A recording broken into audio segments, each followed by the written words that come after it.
You enter the 2012 NBA draft, you go undrafted. Yeah, I don't like the people that stay in the NBA just because, to get their fits off and be in the NBA. So I called her, she was like, yo, your grandpa just died. Damn. That's crazy. But then I get back on the team, and literally like maybe not 4 days later, my brother died.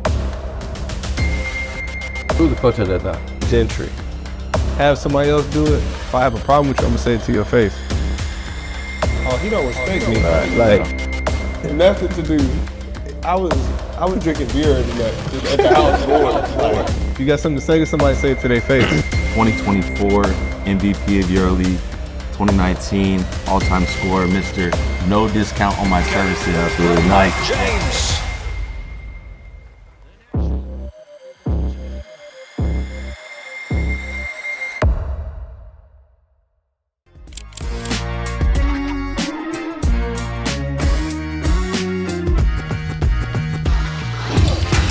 What's up, everybody, and welcome to another episode of Off the Record. Before we begin, I would like to thank Movenpick Istanbul Marmarasi Hotel for having us here today. And I'm here with my co-host, my brother, my teammate, Mr. Elijah Bryan. So today, I appreciate it. Today we have a special guest, the chosen one, coming from Portland, Oregon. Two-time EuroLeague first team, two-time second team EuroLeague, 2024 MVP of EuroLeague, 2019 all-time scorer, Mr. No Discount on My Services. Absolutely. Mike James. There we go. What's up, big Bob? Appreciate you being here, my friend. That was a solid intro. That wasn't bad. Solid intro. That wasn't bad. All right. So let's start at the beginning, bro. What got you into basketball? I think just my friends, just kicking it with the homies, and you go to the park, you play football, play basketball, just play whatever everybody playing, and just kind of got me started. And then you just start watching and enjoying it. Sure. So does anyone in your family have a sports background or? Not really. Two of my aunts play basketball. I think my two uncles play baseball, but just high school stuff. Nothing beyond high school. So my mom didn't play nothing. My mom is the least athletic person I know. But she tall though. She 5'10". Yeah. So it's strange, but she can she not athletic. It's so, speaking about your family, this is a question for me. What's your ethnicity? My dad is full black and my mom is full white. Okay. So mixed. Yeah. Straight like that. A lot of people ask that. That's why I was curious. You don't never see my dad, so yeah. I feel you. And did you play any other sports growing up? Yeah, I basically played everything. Before high school, I played literally everything: soccer, football, tennis, basketball, baseball. Nice. I was all right. Yeah. I was all right. So you good at ping pong or no? I'm solid.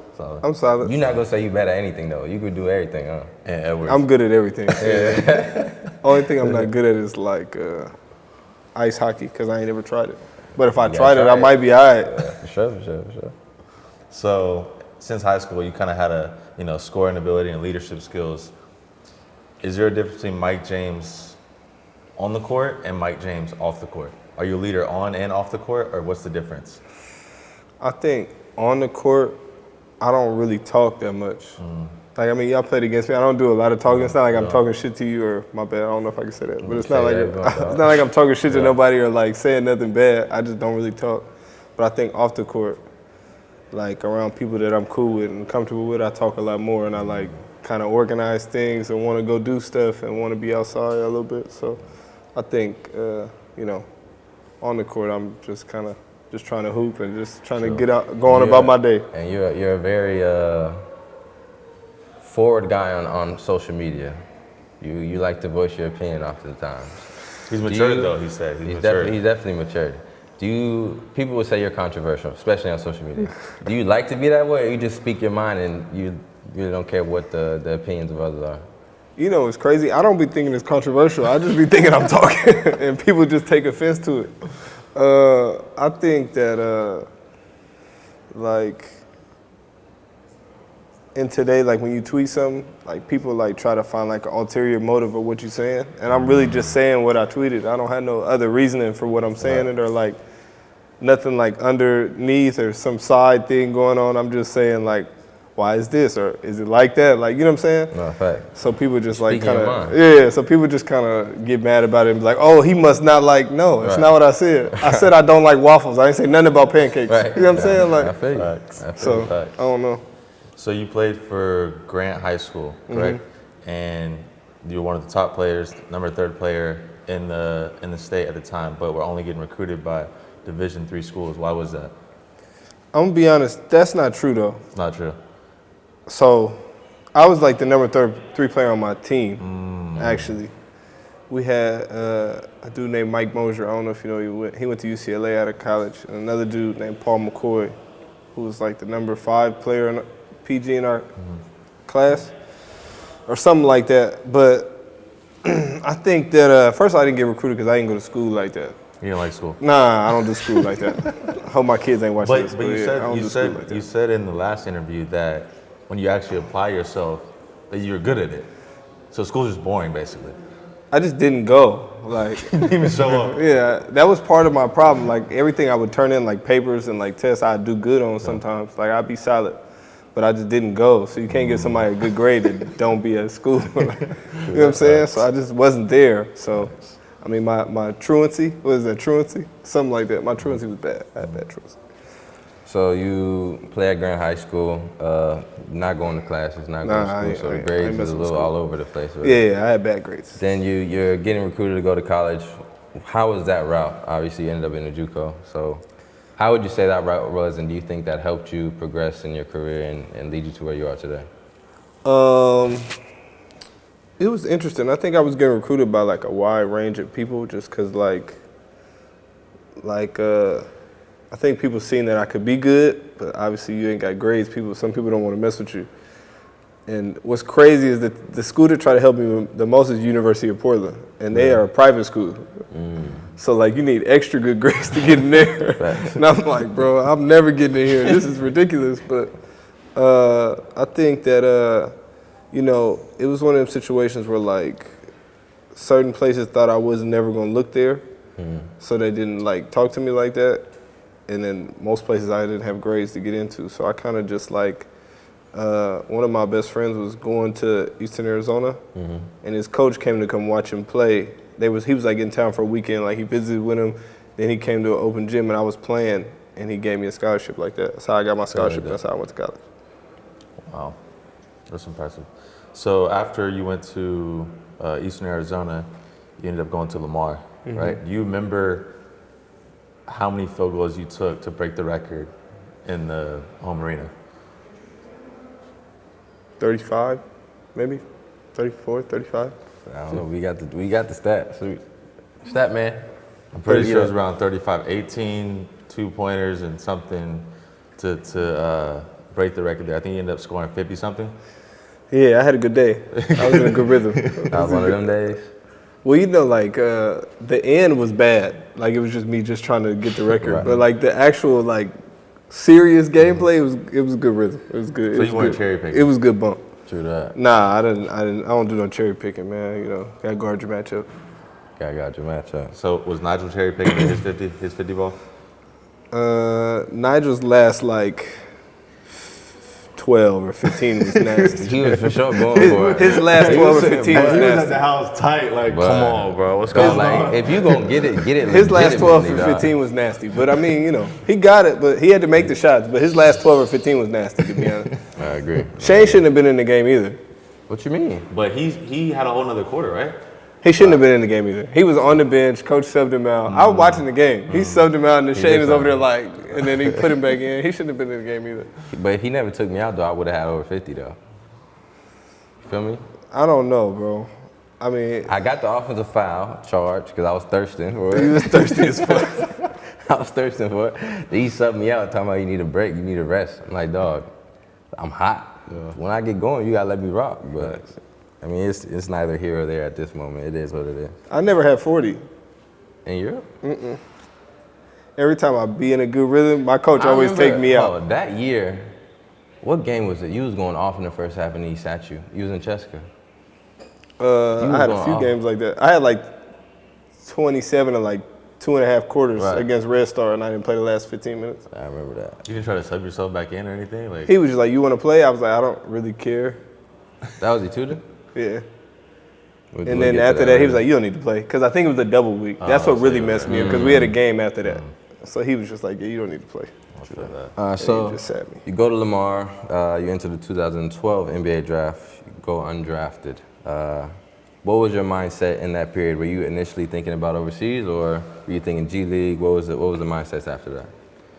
Bro, to be honest, I wasn't thinking about nothing. Like, I ain't got it's not a lot of people where I'm from that like know a lot about professional basketball. Like, we have some pros, but it's not like it's like people you could just call up and be like, "Hey, what is this, and this?" Like, because everybody's process is kind of different.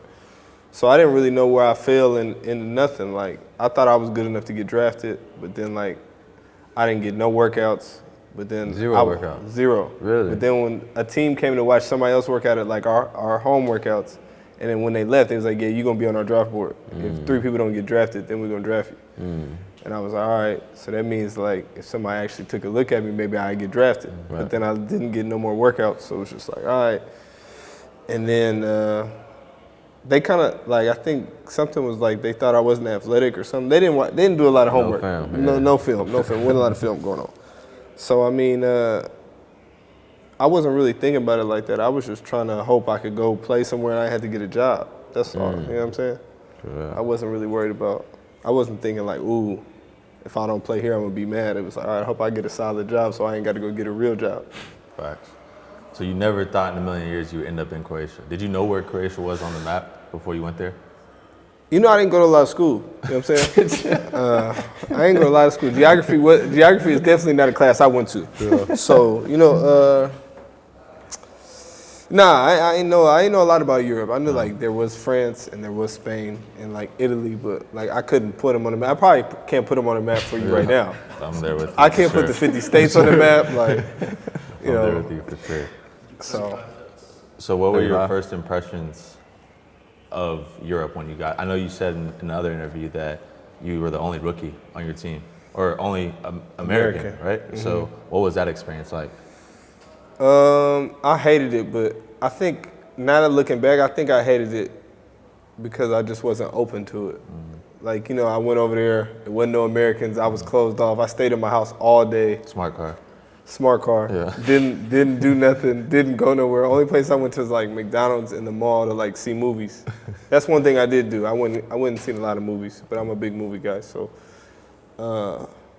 yeah, I just wasn't like trying to go nowhere like that. I just, you know, they had like a little bakery up the street that I could go get like the little pizza calzone things, and I had like a little market I could walk to, and I was cool. Like I ain't, and all my teammates was either like super young or like had families, so it was like, You got nobody you could really rock with. Yeah. yeah, it wasn't nobody I could just go kick it with. Yeah. And what was what kind of coach did you have, and what was the basketball situation like? He didn't speak no English. Really? He was like old school Serbian, Croatian type. We had like a conditioning day in the middle of the season. Like he was like, on Wednesdays we gonna run. I was like, bro, what? Wednesdays we gonna run? It's crazy. And I had like a translator, but he wasn't like, he didn't speak the best English either. So sometimes like he would mess up the translation, and then I get in trouble for it. Like I remember one time he told me I had a day off, so I stayed home. And the next day when I came, the coach was like, "Where was you at yesterday?" I was like, "He said I had a day off," and the dude was like, "Yeah, your day off." He said, "No, it's not what I said." And I was like, "Oh, nah." So yeah, it was a lot of stuff like that. And then like I think he just kind of got irritated with it. And then like I was back on payments. And then, like, I think he just wanted to bring in, because he ended up bringing in another dude that he used to coach before. Even though I think we had lost, like, one game. I think we were, like, 9-1. Wow. But he didn't mess with me. Yeah. Even though I was killing, though. I was, like, leading the league in scoring. I was actually playing really well, even though I was playing horrible basketball. The worst. What you mean by that horrible It basketball? was bad basketball. It was, like, now that I look back about it, it was, like, you know, we was winning, so I can't say it was horrible, but it was just like I was just out there trying to score and get my numbers. Getting your bucket. I was just trying to get off. But we was winning though, so in my head, I'm young, I'm thinking like, man, I'm balling. Like, they can't touch me. So then after that, where was the next stop? I went to like second division Israel for like the playoffs the end of that year. I was only there for like 2 months. It was cool. It was like a small town, but it was, good weather. Gilboa or Khalil? Khalil, yeah. Facts. Good city? No. I mean, no, not a good No, city. it's not. It's not. But it was cool for 2 months. Nice weather. I can't complain about it, to be honest. And yeah, it was definitely like a 2-month thing. If I would have been there the whole year, I'd have been through. It'd been over for him. So after Khalil, where do you end up the next year? I went to Italy, third division. Third division. Yeah, 3. Really? but how? So you were killing in Croatia. Bro, I don't know, bro. And when you went to Israel for the playoffs, how'd y'all do? When I got there, we wasn't in the playoffs. I put them in the playoffs, and we lost to the number 1 seed. Lost the number 1 seed. In the last game. In the last game. And then you end up Division 3, Italy. Yeah. How, bro? This has to be bad representation, Jake. Bro, you say that, but like every time I would talk to like a first division team, they'd be like, "Yeah, but can you?" They was thinking like I needed to come and like play defense and set up the team and like be a typical point guard, know. And then after that, they was like, "Yeah, but you don't play the best defense." I was like, "Yeah, I play 40 minutes and I'm running up and down trying to get these buckets off, winning games, brother." Right. You know what I mean? And then you spent the whole season there, third division, Italy. Yeah, whole season. How'd that season go? You win, cook? Yeah, I was fine. Led the league. I was fine. I mean, how not? Yeah, I was fine. Cool. And then I remember it's crazy. I ended up like my representation talked to Milan, and they was like, "Yeah, we don't think he's like a EuroLeague player." Really? And like maybe 4 months after that, Baskonia signed me out of Greece the next year. So I went from like third division to like Baskonia in like 3 months. Wow. So third division Italy to Baskonia. I went from third division Italy signed to Greece in Colossos, and like after like 3 months there, Baskonia bought me out, and I went to Baskonia. Then you end up at Baskonia, and you were there for 2 seasons. Yeah. Your second season, you went to the Final Four. When you first got to Baskonia, did you immediately think that you were like, all right, I'm at this level, I can kill here, I can fry here, or was it a process? Before we get to that, both of you guys played in Baskonia. Poppin' City, like how is it? They kill me every time I talk about it. For some reason, they think I'm lying or they think I got it. So what's your take on it? Don't get killed, Shane. I ain't gonna get killed. I'm gonna say this. So I played in Miami, college. Then I get drafted, Dallas, big city. Go to the Knicks, big city. Brooklyn, big city. Then I'm sitting there free. Got a player option. I opt out of my player option thinking, I had a solid year, average 7.5, 4.5. I'm like, I might get a little something, CBA had just changed, so everybody was getting paid. I was like, I'm gonna get a little something. Nothing comes across the table. Sitting there, nothing. So my agent comes to me, he's like, I got this team for you in Spain. I had not thought about Europe at all. I was like, bro, I'll go to China before I go to Europe. I'm not going over there for that. I heard it was long seasons, blah, blah, blah.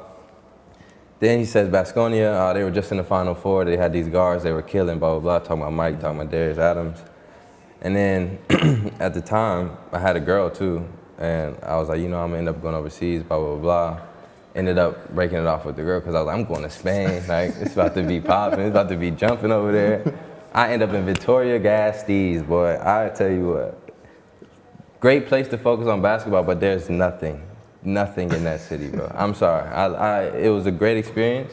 I will always have love for the city. Enjoyed my time there, but in terms of like lifestyle-wise, for a young single guy, for a young 23-year-old single guy, it's just like not the place you want to be. That's my experience with it. And how Mr.Natural break it down. Because you were there for 2 years. I was only there for 1. Man, it was terrible, man. I don't know why people. You said all that colorful stuff, man. Get to the point. It was bad. I was 23, 24 when I was there and single. It was bad. Nah, I feel you. It's nothing to do. I was drinking beer every night, just at the house bored, like at home by myself on the video game. Like, man, the game, I just played the game, can't wait to go crack open this beer. Like, I felt like a 40-year-old, like. I mean, bro, it's like legit. It's just not much to do in this. It's a village. It's like a big village. Nice people, Good restaurants? One or two. Yeah. The food's good. Food's good. Just not like you're not gonna go find like fine dining experience. You can find good food, but it's not gonna be like you're gonna sit down, dress up all nice. Yeah. Not to take anything away from it. I mean, obviously it's helped propel his career. Great place to focus on basketball. Helped propel my career. A lot of guys have gone through there that have, turned into, big players. But in terms of the city itself, it just isn't much to offer for a young guy that's looking to have that like fun European Any experience. amount of fun. Yeah. Like any amount of fun. clubs. When I was there, they had the movies in English, fam. You had to watch it in Spanish. Not facts. At Boulevard. You had to watch it in Spanish. I was like, y'all got English movies, man? I was like, man, at least I could do that. Like, you know what I'm saying? I can come to the mall. They was like, nah, we don't do English. At least when I was there, they had one day. They had one day where they would play one movie. No days. Wild. No days. That's wild. 0 days. That's tough. But at the end of the day, that helps you focus only on basketball, though. Like, was y'all doing 2-a-day practices at that time? I would have preferred 2-a-day practice. Who was y'all coached in? It was Ebon, Navarro, and then we had Parasovic. And Parasovic, we didn't do no 2-a-days. No 2-a-days. I mean, he's super chill, but Yeah. I would look forward to the 2-a-days. Bro, That's it what was he talked about. He said, we had nothing else to do, so we might as well. It rains, right? Rains, cold. Yeah. It looked like Game of Thrones in the north. True that. No facts. That's crazy. It looked wild. And I don't understand why they be so mad at me when I say this. Like, y'all live in that city. Y'all know, like, what you talking about? Prime, Like, if I was married and, if I was my age now, married, kids, all my family's living with me, it would be cool. you They could got do it. nice parks. They got a lot of stuff for kids to do. It'd be a cool little environment. For a 24-year-old single person, Not it. it's not it. It's nothing. It's nothing for you there. That's absolutely true.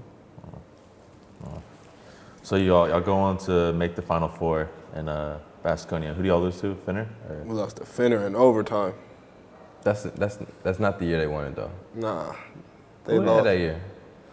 They had basically the Bobby same Dixon team. and all them boys. Yeah, they basically had the same team. Who won it that season? Olympiacos won it. CSKA. Kriapa had to tip in from the free throw line. True that. True that. So you have that good season. Next year you signed Summer League with Phoenix. Nah, the first year after my basketball year, I played Summer League with Phoenix. What did you sign with Phoenix in the NBA? After my first year at Pana. After your first year at Pana. Yeah. So you signed there on a two-way deal, correct? Mm-hmm. First player to ever never go First down to the two-way G League. in history, right? No, it wasn't the first two-way. He was the first two-way player to never go down to the G League. Right? You never played in the G League. I think I was the first two-way player to get converted ever. Two-way. Because that was the That's first what year it was. that they had it. Yeah. So I when didn't you know signed that, you knew you was gonna get converted. I remember talking to you then, bro. when they offered it to me, they was basically like, we just don't got no roster spots and we don't know who we want to cut right now. So they was like, you're never gonna go down, you're never playing the G League, and we're gonna convert you. We just need to figure out what we're gonna So do. you knew you was gonna be on the main roster when you signed that. Yeah. So when you sign, are you kind of feeling like I made it? Like I'm here? Like, did you ever have that moment? Like, because I feel like as basketball players, we always feel like I want to play in the NBA, I want to play in the NBA, I want to play in the NBA. Did you have that moment when you signed? When I signed, I thought so, but I kind of knew that all these dudes is making money. They had Bled, Book, Brandon Knight, Tyler Eulis. They had a lot of people that was been there and that was kind of T.J. Warren. They had people that was already there. They had a whole bunch of draft picks like Josh Jackson, Marquise Chris, Dragon Bender. So it was just a lot, you know what I'm saying? So I kind of knew, all right, Mike, no matter who you was over there, you kind of at the bottom now. So then, the times I felt like I was like, all right, I'm good now, which actually was the time I shouldn't have felt like that, was when I started starting and I was playing good. It was cooking, sure. So I was like, dang, I'm starting, I'm playing good. We played better when I starting. We getting close to 500. Yeah, I'm all right now. I got to be solid now. And I wasn't solid. So what happened? What was that process? You starting, y'all start winning some games, you're doing well. To be honest, I don't really know. But you know how it is in the NBA, if it's something that they don't like, they not really going to tell you. Nah, fact. They just going to say it behind your back and then kind of weed you out. Yeah. Instead of just saying, hey, Mike, don't do that. Right. Do this.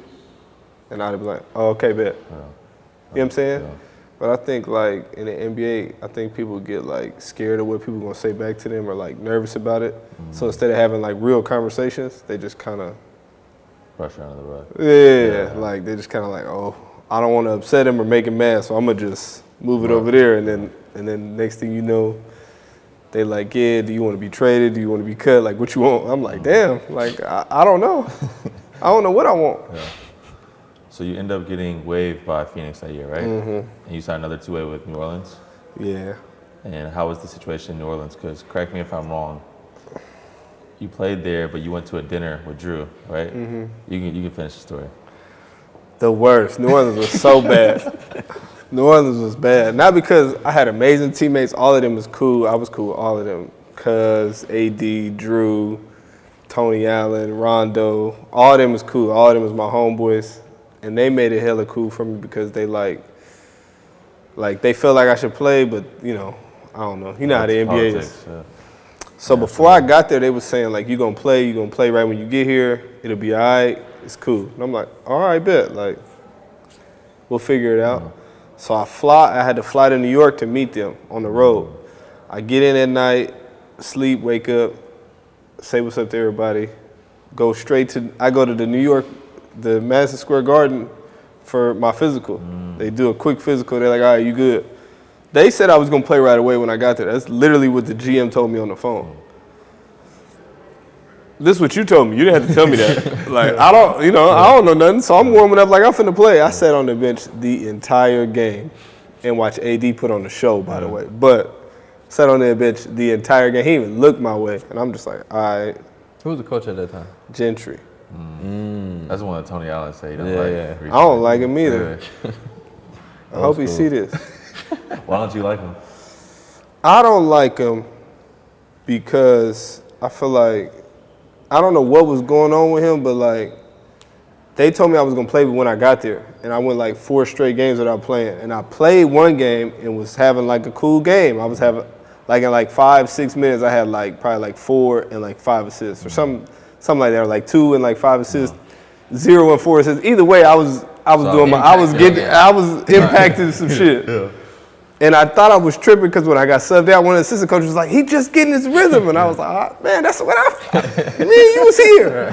So, like, so after that game, I was like, yo, like, can I come meet with you?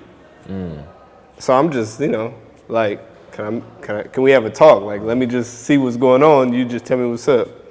So I get in there and, like, you know what I'm saying? Like, I grew up around a lot of older people, like grown men. Like, you know, I hung out with a lot of grown men when I was little. So when you go have to talk with somebody face to face, you look them in the eye, you say how you feel, they say how they feel, and you know, you figure it out.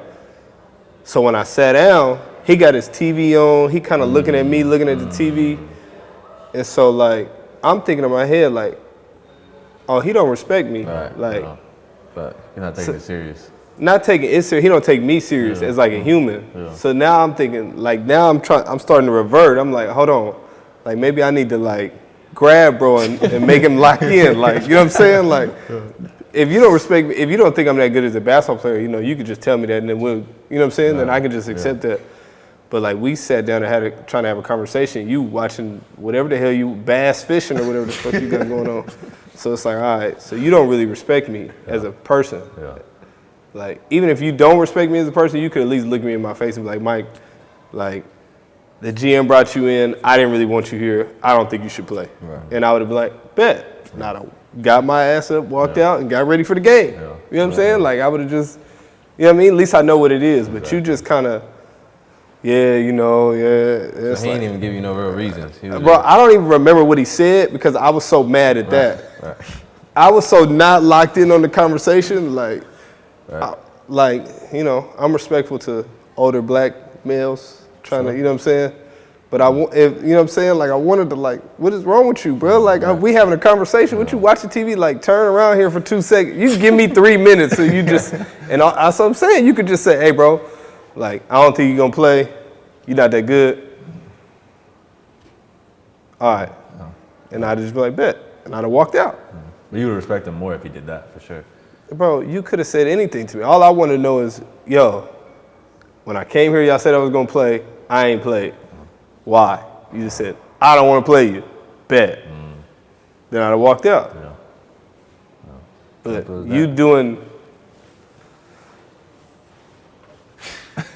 I don't know what none of that means. I don't even know what he was saying, but I was just so mad that he had the TV on and wasn't looking me in the face that I just like, and I think like a week after that, I went to dinner with Drew, Doe, maybe Ian Clark, Mike G, and I was just like, I was sitting there, we eating. I was like, man, this dinner on me, I'm out. They was like, what you mean? You about to go back to the hotel? I was like, no, I'm going home. They was like, going home? I am going home. I'm leaving. I can't do it no more. And they was like, no, you're not. I said, swear I won't be on the bus tomorrow. So, like, we left dinner. I booked my flight back home. I went home, was there for like 3 days, and went to Athens. Straight like that. Facts. So my agent was hot. So you hadn't talked to your agent telling him you was going back to Athens, or? No. I mean, he had to negotiate the contract. I looked at the crazy part is I just called I think I called DPG. Really? Or my agent did. Like, I texted him on, like, right on the spot and was like, yo, I want to come back. Straight like that. It was instantly done. And he was ready. Really? And I think, like, I text my agent, my then agent, because we kind of had some friction because of this. I was like, bro, I'm out. Like, I ain't staying here. He was like, you told me I was going to play. They told me I was going to play. I'm not playing. I'm not waiting here all season. I'm in New Orleans. All I'm doing is eating. We don't practice. You know how it is in the NBA. When you're not, like, playing a lot. Food everywhere. There's food everywhere. They won't help you work out. Right. You're just going to the gym. They'll let you just be there by yourself. It's like, dang, bro. Like, y'all don't care about me at all. Yeah. I'm getting fat. Yeah. Like, so it's like, bro, I need to get out of here, bro. I'm 205. I ain't never been 205 in my life. I'm eating chicken and waffles every day. So I'm like, bro, I need to get out of here, bro. This is wild. So what's your relationship with him now? Who? We cool. Yeah. Yeah. So you text him, you instantly go back. That's the season y'all played Finner again in the playoffs? Nah, we played Luka and them. I ran into that buzzsaw. Man, and we should have won somehow. We beat them by 97 the first game and then lost every other game by like 5. So you left New Orleans, you signed back in Pana. You finished the season in Pana. That next season? Milan. So you instantly jumped Milan. Did you have any negotiations about staying in Pana after that? Nah, he kind of told me, like, they didn't have the money to, like, so, because I came back to Pana for the money I was on before. So he kind of told me, like, yeah, we don't really have the money that you going to want for next year. So basically it was like, let's just try to win all this shit right now. Right. I was like, I bet. That's respect, though, as an owner to say that to you. Yeah, so when that happened, it was like, all right. So I think, like, I signed to Milan, like, before the playoffs even started. Really? Yeah. So I already knew where I was going. Like, I think I told my agent to call Milan and tell him I wanted to come or some shit like that. Yeah. Was you talking to anybody else at that time? Or was it like Milan? No, I think I really told my agent, I was like, bro, I want to go to Milan. Like, I want to, like, see if I can get that popping. Right. So you go to Milan, the all-time, or the leading scorer that year, and then you don't come back the next year. What happens? Man, your boy Messina, man. I don't know. Wow. But really break down what happened here, bro. Because it makes no sense. All right, so my first year in Milan, we was all right at the beginning of the year. But then we had a game winner. A hurricane of injuries. We had the worst injury bug I've ever seen in my life. Like, people was tearing, they growing off the bone, ACL, breaking hands. Like, it was like all in a row. It was so bad that we signed like 3 people to finish the season. Like us last year. Bro, it was really bad. And I think at the end of the first half, we was like 4th or something, and we ended up finishing like 1 game out of the playoffs. Like, we'd have won the last game, we'd have went to the playoffs. Which would have been good for them because they ain't been in the playoffs since Keith Langford. Right. So after that, I get hurt. We end up losing the playoffs basically because I can't play like I want to, but I was hurt. So we go into the summer, and they signed Messina as the coach. So when you signed there originally, did you sign a 1-year deal or 2-year? A 3-year. 3-year. Okay, so you signed Messina as the coach. Coming off your leading the league and scoring, you're average like 20 a game. Almost cooking to the playoffs. Injuries. You like found like a home where I'm the guy. I'm the face. That's what I'm saying. That's what I'm thinking in my head. Right. So they signed Messina. As soon as they signed him, I'm like, yo, like, somebody give me his number. Like, let me talk to him. So you reached out to him? I think I told my agent, like, I want to talk to him. And then, like, he ended up calling me. And, like, the first thing we talked about, I was like, bro, do you want me to be here? Like, because if you're not, like, you're a new coach. I know you might want to, you might want to just get everybody out of here. Like, if that's what it is, just tell me now, and I can maneuver around. It's like in June. He was like, nah, you good. As long as you're going to, like, you know, so do it. initially he told you he wanted you there? Yeah, he said, I'm good. He was like, as long as you're going to do what I asked you to do and be there and want to play basketball, you good. And I was like, all right, bet. So then, like, the next time I talked to him, he was like, what do you think about Sergio Rodriguez coming? I was like, that's perfect. Like, I like him. Right. What do you think about Michael Rowe coming? That's perfect. Michael Rowe called me. I'm like, yeah, let's do it. So you talking to the guys Chacho called me. Yeah, let's do it. Damn. So I had a girl at that time. So we go to Bora Bora for her birthday. Bag, boy. Spending that bag, boy. I'm sick of you. We go to Bora Bora for her birthday. I get an email. That's email. An email. Not a text. An email. Her birthday is in July 28th. It's like July 28th. You about to go back to training camp 2 weeks later. 2 weeks later. Yeah. I get an email on the road. First, I got a text from my agent. He was like, have you seen your email? And I was like, no. He's like, you should look at your email. So I'm like, all right. I'm thinking like, what the fuck you want me to look at my email for? So I get on the email. It's not even an email from him. It's an email from the GM talking about, you ain't, like, you don't have, basically like saying like, you're not going to get no minutes this year. No minutes? No minutes. So you should look for another team. After just led the league in scoring. Yes. Damn near carried them to the playoffs. You get an email in Bora Bora saying you're not getting no minutes next year. 0 minutes. With Chacho and Michael Rowe as the backcourt. Whew. That's tough right there, my boy. And so basically I'm like, damn. So I'm like, he like, what do you want to do? I'm like, bro, I don't know. So no, for like a week and a half, I'm like, bro, I'm going back. Like, it's too late. Like, every team is filled. It's almost August. Like, ain't no openings for me, and I'm going to want money. So, like, what we talking about? I'm not finna just leave my money here. This is the biggest paycheck I ever got. So I'm like, I'll be on my way back. Like, just let me know when I need to be there. So for like a week straight like that, I enjoyed my time at Bora Bora, go back home. I play in the TBT. That's what he got. That's what they said. They said you played in a game. He avoided your contract. He tried to avoid it like that, but they had signed Kyle. No, Kyle wasn't there. Aaron White. You remember him? He was on the team I was playing on, and he was TBT. And he was on Milan. So I'm like, bro, you ain't voiding his contract. Why you trying to avoid mine? Like, you being weird. Shady business. So Kyle was like, bro, I could call him. So we all down there, and he was like, yeah, I don't know what he on. So Kyle's like, bro, I don't know what he on. It's Kyle's team, TBT. Yeah, it's Kyle's team, and Kyle's his boy. So what y'all doing? So you trying to be janky.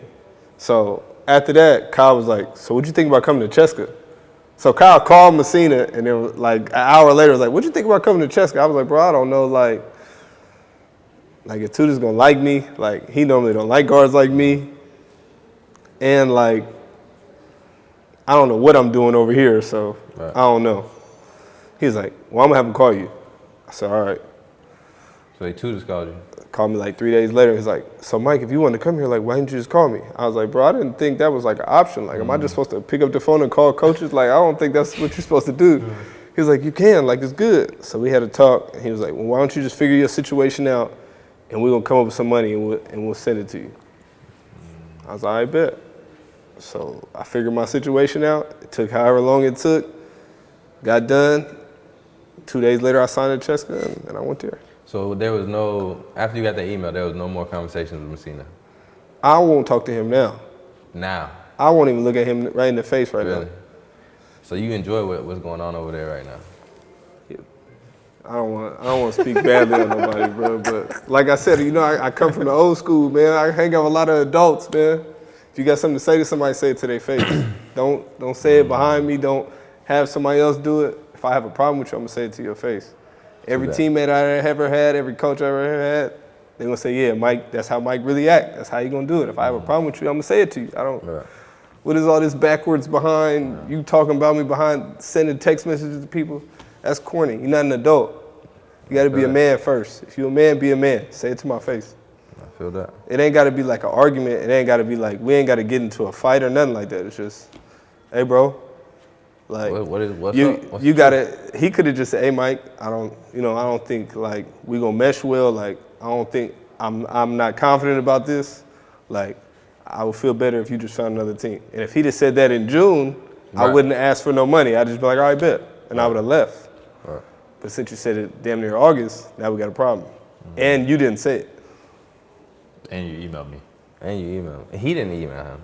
Somebody else. Yeah, some nigga named Christos.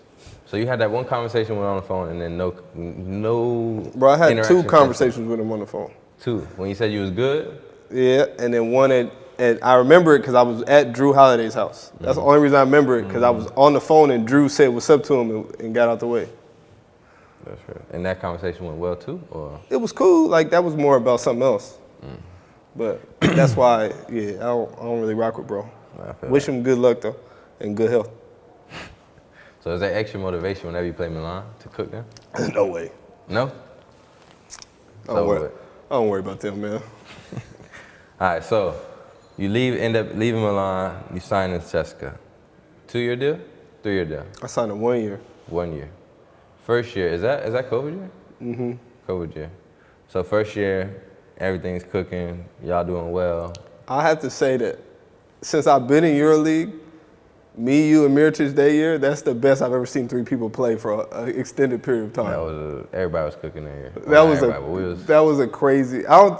The year didn't finish, so we didn't get to see like the end. But I went back and looked at it. Like, we was all averaging like 22 PIR, like 20-something points. That was when y'all were running. You might have been like 24. I was 26. I'm about to say you might have been like 24. It was but I'm saying it was a long it was like I'll watch his games like, man, he at 30. I gotta go at 30 now. Like, We was talking a lot that year though. I was like, bro, I gotta go at 30 now. I can't let him have 30 and I don't have 30. It was crazy. Then I'll look and I'm like, damn, Mirotic at 28. I gotta go at 29. I can't let him score more than me. Definitely a race right there. That was the year Ephes was running through everybody. We were running through shit that year. For sure. We beat them. I don't know. He did beat it. You gamed us. Yeah. But then I gamed them there. So we beat them. That's all I remember.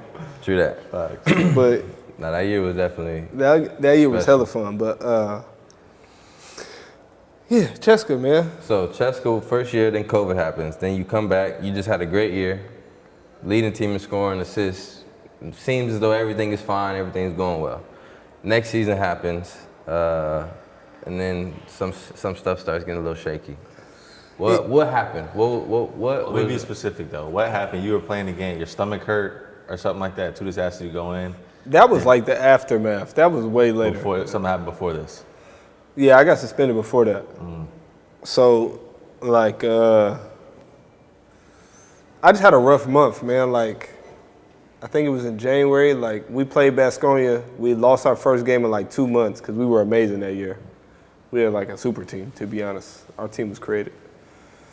So we get back on the flight. My mom was like, yo, call me. And I'm thinking like everything cool. My mom normally says like, yo, call me. So I call her. She's like, yo, your grandpa just died. I'm like, damn, that's crazy. And like, you know, I'm named after my grandpa. So it's like, fuck. Like, I need to, like, you know what I mean?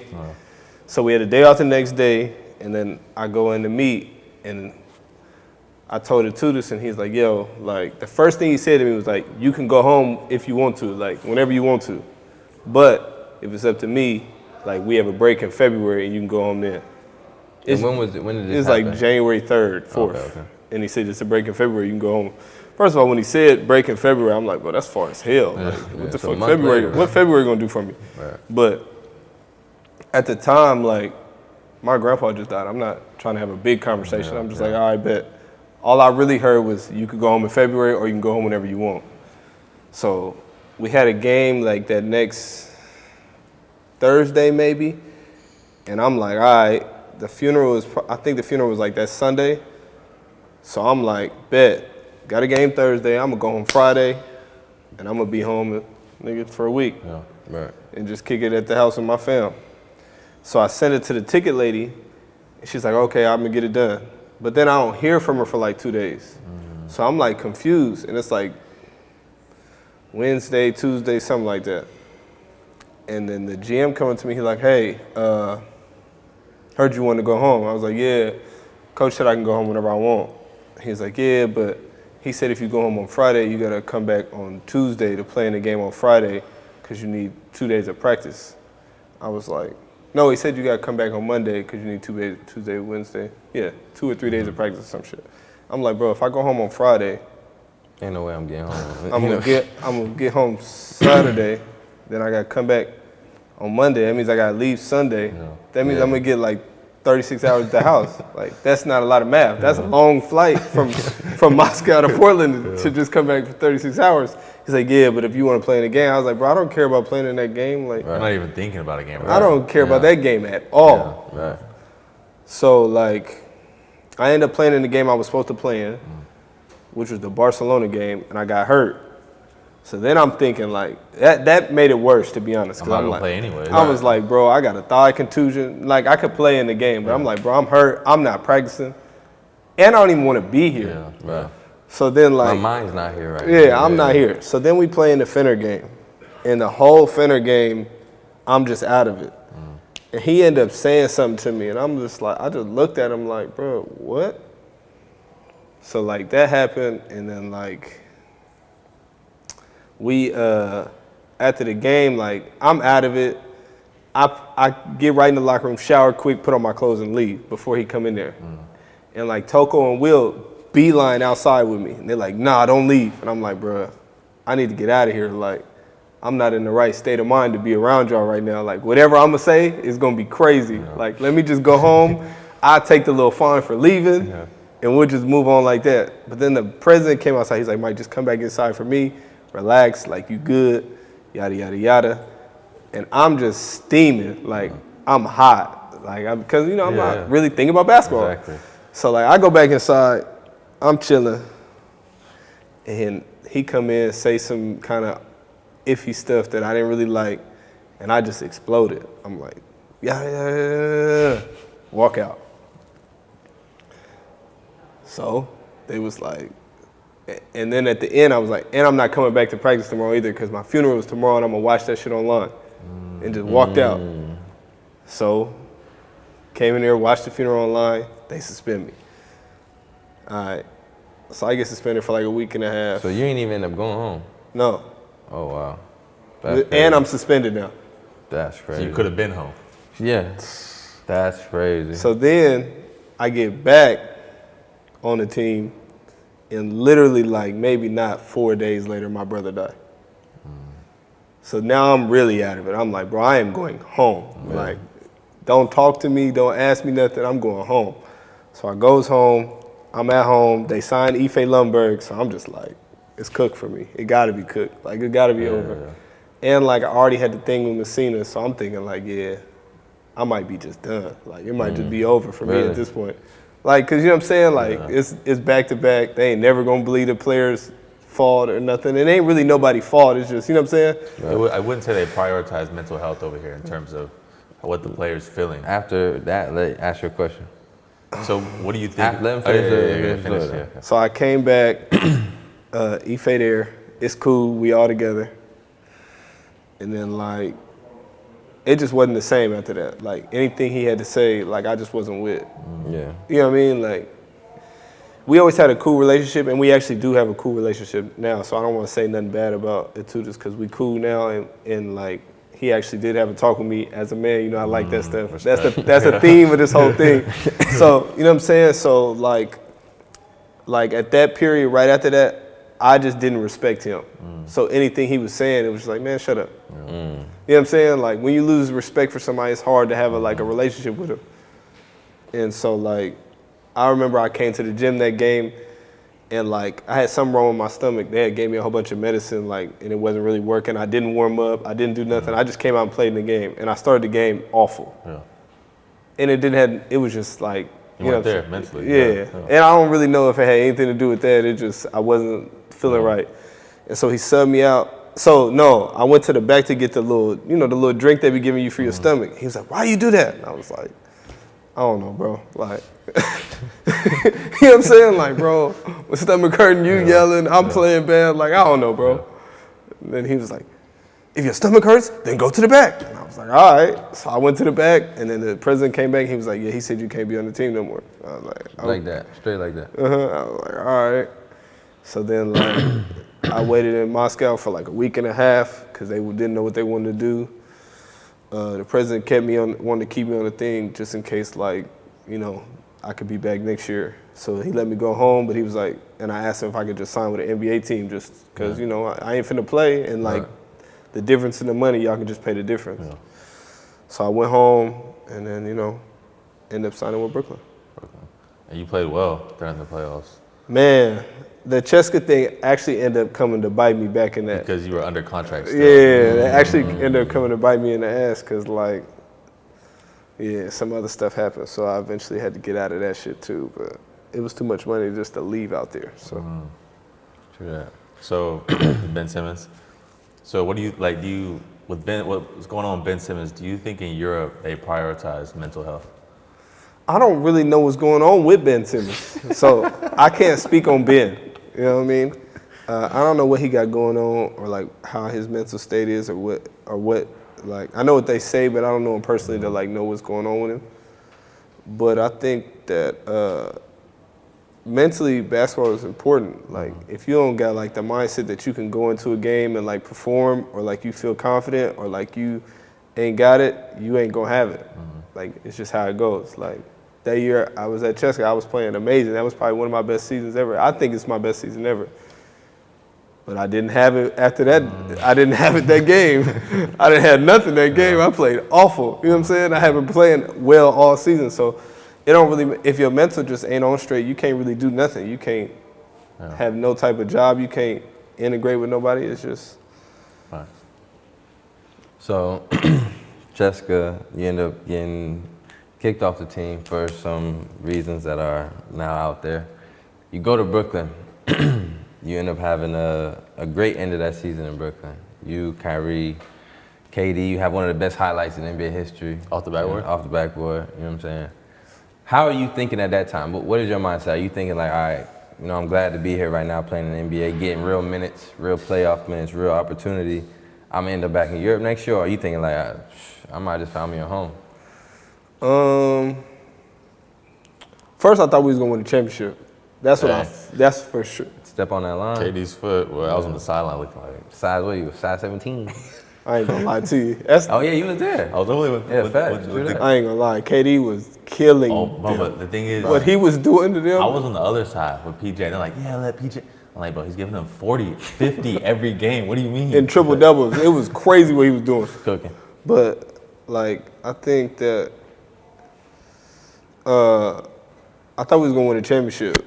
They got a little lucky. You got to get a little lucky. James gets hurt in 15 seconds. He comes out and hurt Kyrie, but rolls his ankle. It was a hamstring, right? Something crazy. Hamstring. And then we blew them out the first two games. Yeah. And then game 3, Kyrie get his ankle hurt. I'm like, damn, we just can't catch a break. After game 2, I was like, bro, it's over. Like, that's it. But we was beating the dog shit out of them. I was in the game, so they obviously they were killing us. So. I knew I thought I was going to get a contract after game 2 because they kept subbing me out for other people to get in at the end of the games. And I'm like, oh yeah, it's over now. I'm finna get paid. Like, if Kyrie's ankle don't mess up, I'm still in the NBA right now. For sure. Somebody pays me to be in the NBA because we get them if Kyrie don't get hurt. But when Kyrie got hurt, Kev had to do too much, and then James kind of forced his way back, and he couldn't play at all. Like, he had some good games just because he's James Harden, but he couldn't move. Did you have any conversations with them after that season to stay, or because you were still under contract with CSKA, you couldn't even have the conversation? Yeah, I had some conversations with him just because, like, I think I had a good relationship with all 3 of the big 3. Like, that was who I hung out with. That was basically who I was kicking it with. Mostly Kev, Kai, and James after, but like, I think I was playing good. That was like my little crew I was hanging out with anyway, so it was just kind of like natural for them to have a conversation. And I was just like, basically they offered me the minimum before the playoffs started, and then after they was just kind of like, we got to figure out what we want to offer you, yada yada. And I was just like, this is what I need to sign right now. If not, I need to go figure out what's going on with this contract. Right. And I think they just wanted to play the long game, and the long game ended up being too long for them. Say that. And they got Patty Mills. He signed a little deal there too. 4 years something. Yeah. Nah, it was like 2 years. 2 years, Yeah, 8 or back, something. though. 2 years, 12. That's I exactly don't what understand how that keep happening, but I mean, you know, I thought I was a better option simply just because, like, I mean, you seen what happened. It imploded. Like, all them people got mad. If Kev ain't happy, it ain't a good thing. Like, Kev will go mute. Kev will stop talking. But it's just not like he'll stop talking, but it's just like Kev is more like he not gonna tell you what's wrong. He just gonna continue to play basketball and then just look at you like. And y'all are known to have a great relationship. He's come to see you play in the playoffs multiple times. Y'all have a similar personality. You think so? I'm asking you. I don't know. I don't think so. I think he's I don't know. I don't know. I don't know about that one. So you go back to CSKA, and this is when they have you playing on the B team, right? Man, with the little kids. So you actually was that? You said you was trying? For Ryan. I played in a game for like a quarter and had like 10. I had to do a double take. I was talking this, like, wait, what? Who's this? I was They out actually had you out there with the B team.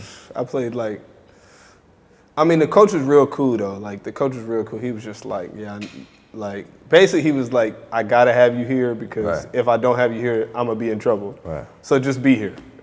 So just make sure you're here. It's crazy though. He was like, they used to lift, and he was like, you could just lift when they lift, do whatever you gotta do. And then when we going over plays and stuff or like doing our little stuff, you could just work out over here. So he was cool. But So then you like just staying in shape? Yeah, basically. But then I had to play in the games though. Really? Frying. Eating, not even moving fast, just like walking around. So what was like living in Russia? You said it's one of your favorite places to live. So why'd you like it so much? It was just like, they make it easy for you. CSKA make it real easy for you. Like they help you get a driver. I had a chef. You know what I'm saying? The driver kind of is like, my driver is more like my personal assistant and my driver. Like, he used to set up all my stuff for me. Like, if I want to go somewhere, he'll set it up. He'll just drop me off right in front and I just walk in. And it was just, they just make everything really, really easy. Like, so you could just worry about basketball.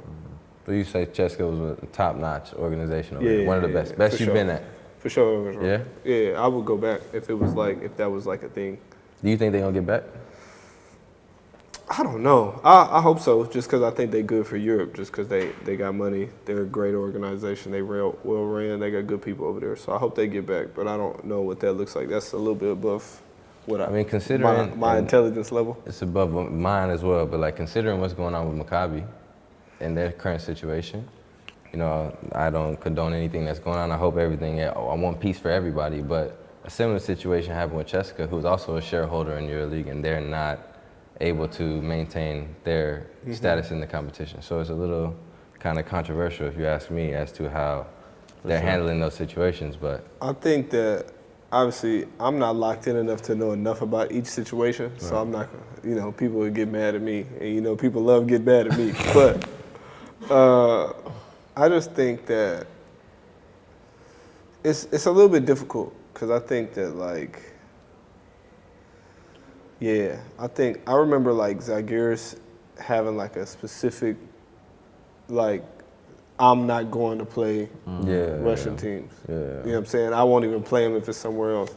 So then when that starts happening, it's hard for the league to, because like Zalgiris ain't did nothing wrong. Right. Every time, they always are a good organization. They don't got no problems. They're a great team to have in the league. So it don't matter if they finish in first or 16th. I like Zalgiris in the league. So you don't want Zalgiris saying, oh, we're not going there. Right. And then other teams saying like, certain players like, yeah, I ain't going to play there. Like, I don't care. You know what I mean? So that's the tricky part about that. But obviously, CSKA is a good organization and they're an asset to the league in general. So, I mean, yeah, I agree. I think CSKA, championship level team, Maccabi, championship level team, great organization. So, you know, bro, they got mad championships, bro. yeah, I mean, Not recently. yeah. But you look, you got beef with them though out there. Every time you go play there, What's the beef? every time he goes and plays there. I don't really got a beef with them. It's just people don't like when you speak truth to them. They don't like that. And Maccabi's just not been good. They were good two years in a row. They were good. But they just haven't been that good. Like, they don't go to the playoffs. It's not my fault. That's facts. The last time they won a chip was like Tyrese Rice. So, I mean. Also played for the B team in Barcelona. You see what I'm saying? B team people get you to the Final Four. Put it as the headline. So since we're talking about EuroLeague, do you think that there will be a day when there will only be EuroLeague teams playing EuroLeague teams, no domestic competition? Man, I hope so.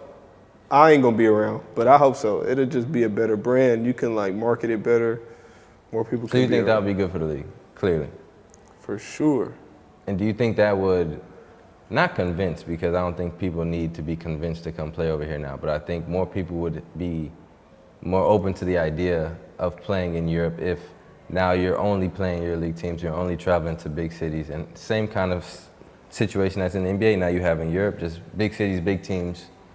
And it just opens up more things to like have more money. Like you can have a better TV deal. Exactly. We could all be, the league could be sponsored by one company, like everybody could wear Adidas jerseys, everybody could wear Nike, something like that. Right. So then it's like more money can be just gathered together. So, and I think that's the ultimate goal. Like I know money isn't the everything, but I mean as a league we don't make that much money. I don't even know if we do make money. So you know what I'm saying? So eventually we gotta have some type of way to make some revenue, and you know. Not saying like playing in domestic leagues is the problem because domestic leagues need money too, and obviously the bigger teams generate a lot of that. But yeah, something got to be figured out to where something can work, or eventually somebody in your league gonna say, "Hey man, I'm losing too much money." I mean, I think that's interesting because at the end of the day, like you said, I think creating a league where you're playing against high-level European competition on a more often rate creates a better product, like you said. 100%. More eyeballs, more money. Yeah, exactly. So it's interesting because you have to keep the teams in the domestic league for the country. Like the country needs the leagues to have the best teams in the league, part of their domestic league. However, Serbia, they just put Partizan and Red Star into the playoffs every single year. So maybe teams could kind of use that kind of they should do platform to. They should just put us in the French League playoffs. We could be fifth. Right. I think the biggest thing that EuroLeague needs to do, especially with guys like you, is there should be camera crews following you guys, seeing what the life is like in Europe. You know what I mean? True that. That's how the NBA does it. There's cameras on these guys, Steph Curry, all the time to see what the life is like, because there's a lot of kids that aspire to be like you guys. What do you guys think? I mean, would you guys be opposed to that? 'Cause some guys don't like that. That's the problem. Let's ask him first. We need a camera crew following this guy. Why? I don't do nothing but play video games all day. That's a boring ass camera crew. I don't like people in my personal space, but I'm trying to get better at it. What if that meant more money? Because the NBA is all about clicks. You gotta talk to the media. You gotta do this. Gotta do that. If it was like more money for like everybody, for like the league as a whole, then I would probably do it. But if you were to be open to that, I think that would. Maybe not immediately, but long term, I think that helps the league because they see like, okay, Mike clearly could be in the NBA. You clearly could. Why have you been in Europe for so long? Because you role, opportunity, money, all these things.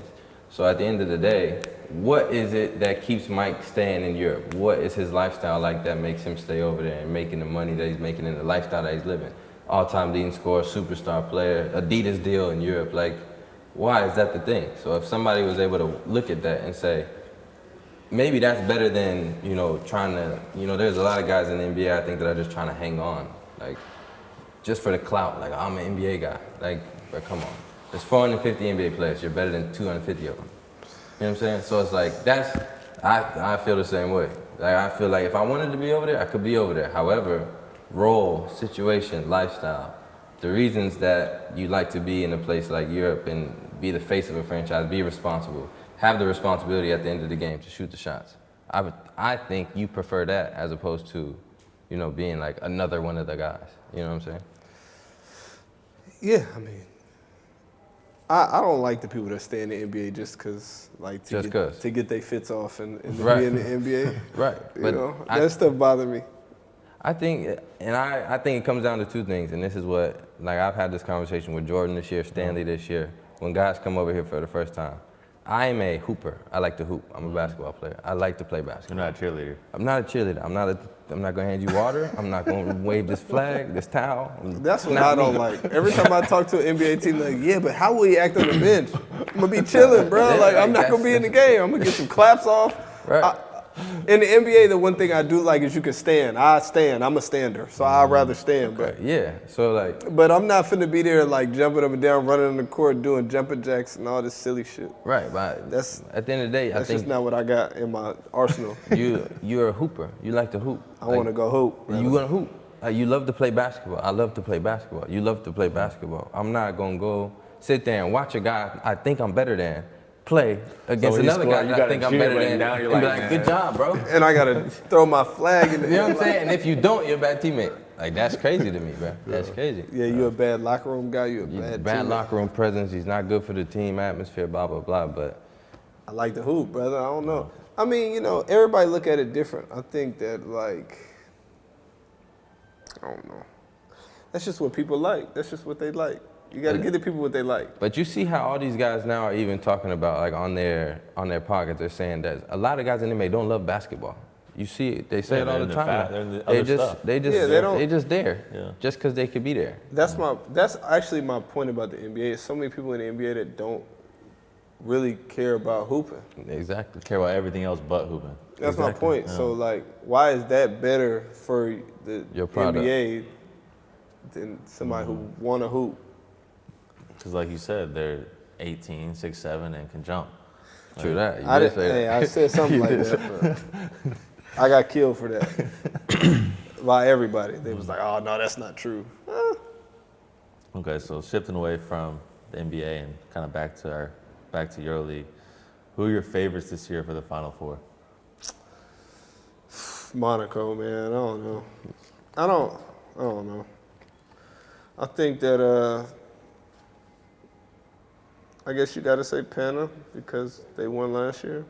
Then I'm gonna say us because I'm biased. I don't know. It's so weird this year. It's a lot different than last year for sure. Yeah, I think that it just depends. Like, is Shane gonna be healthy? We'll get him there. So, we're going to get there. I don't know, Some man. point. It's gonna be interesting. I think that there's some teams that got some chances.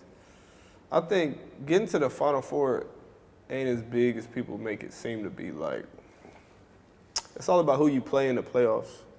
You know what I'm saying? Matchup. Like, yeah, because if the whole thing was a playoff, then that would be something different. But just to get to the Final Four, I mean, who you play matters. How healthy you are matters. Last year we was in playoffs and I needed back surgery. So I can't move how I wanted. So that matters. Like, all that stuff, type of stuff. You got to be a little lucky, like I said. For sure. So health matters. So all that stuff is like, playing in the playoffs is hard to, like, pick. So it just depends on who plays who. I would love to see Olympiacos and Pana play in the playoffs. I want to see them play in the playoffs so bad. We almost got it last year. Yeah. I was so excited. I want to see them play in the playoffs so bad. I just want to see it. That'd be good for the game. I just want to watch them play, Yeah. game by game, just to, Do you like the Final Four concept, or do you think there should be a playoff kind of atmosphere in the Final Four too? Like all the way through? I like it. I think because it kind of fits a EuroLeague mode. Like, every game matters. Anybody can win. Right. All of that hoorah they try to spit. And if it's all playoffs throughout, then it's not really like that. Then the best team gonna win every time. Like, you know what I'm saying? So you like the fact that the best team don't win every time? Yeah, I think it gives a little bit more parity. I feel that. Because then, like, a smaller team can win. Right. If not, then the biggest team's just going to Yeah, win win every every year, time. no matter what. Because you might get through one team in the playoffs, but then you're going to go play somebody else in the Right. next round, and then you're going to get beat. So do you think Pana could win a game against Celtics with European rules? Where at? Like, what you mean? In One game? Like, one if they game. play one One game, game. and Boston was playing series, Yeah. they'd beat them by 30. They don't 30. got European rules in Oaxaca. 30. 30 still. Be nasty. And why is that? It's just a bad matchup. Like, the thing Penna do good is they got guards. Celtics got the best guard defenders in the world. Drew's locking that up. Derek White. Drew is amazing. Derek White is amazing. True that. All right. So then after we took care of that, then we go to the 3 position. Who's guarding Tatum and Brown? Grigonis? Who's guarding Porzingis? Lazor? Matoglu guarding Porzingis. So who guarding Tatum? Giannis's brother. Yeah. Coast? Is he still on? Who's A3? Oh, Osman. Yeah, so who guarding Brown? None. It's getting nasty. Hey, bro. Like Kendrick, man. He athletic, but he a little too short for that matchup over there. That's a big guy. I mean, he can get some stops, but then so Kendrick's over there. Then who guarding Drew and Derek White? Because then that matters too. Jarian. Who guarding Derek White? But how many people on the floor, bro? I just gave you 5 players. You naming all these Derek players. White, catch and shoot guy. I mean, I guess. With the Celtics, I guess, but. I mean, he can get to it, but he's, on that team, he's catch and shoot. I think they length in Europe will be crazy because Drew is 6'4", exactly. and he's the shortest person. Yeah. Exactly. And he, you know what I'm saying? I think defensively, obviously it'll be a struggle, but I think scoring against them with European rules would be damn near impossible, bro. It would be crazy. They have because length, they might size. switch. They would paint. They would exactly. They would switch, and then Matoglu got to go post up Drew. Right. Good luck. That's the strongest human I know. Yeah. I would. So I just it's That'd be 30. tough. It's 27. That's bad. They could Pana might get some wins against somebody else though. So they can win it. Would they be the worst team in the NBA? I mean, maybe not. They'll probably get about. I think good EuroLeague teams would get about 20 wins, 22 wins, something like that. 22 wins for a good EuroLeague team with NBA rules. Mm-hmm. We'll get wins just because we'll play harder on most days than other NBA teams. We'll just get wins because of that. If you play hard in the NBA, you can get 15 to 20 wins just because you play hard. True that. So, obviously, we've been speaking a lot of NBA, a lot of Europe. Obviously, the European season is much longer because of the domestic league and because of the obviously international competition. Do you think that the season over here should be shortened at all? And do you think that's a reason why some guys don't want to make that jump? I think people don't like being uncomfortable. I think people think, oh, I got to be away from my friends, my family. I was in the NBA, I wasn't with my friends and my family that often. Facts. I'm on the road just like now. I'm away from home. My people didn't come live with me in Phoenix or in Brooklyn. So, I think people use a lot of excuses to make it sound good, but I'm not with my friends and family that much when I play in the NBA, and I'm with them the same amount when I play here. Right. When they got time, my people got regular jobs, so yeah, they gotta find time and they come. Right.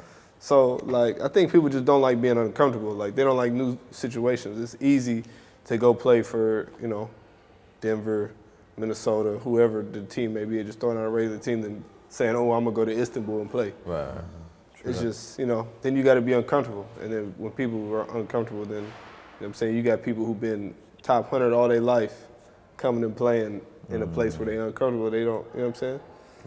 Shit changed when you come over them waters. Sure. So we talked about basketball, but I know you don't make a lot of plans because you said in the recent interview, you're more of a present guy. You like to enjoy the moment. You don't compare yourself to others because that's the thief of joy. Yeah, right? I don't like that stuff. That's but what does Mike James want to do after basketball? I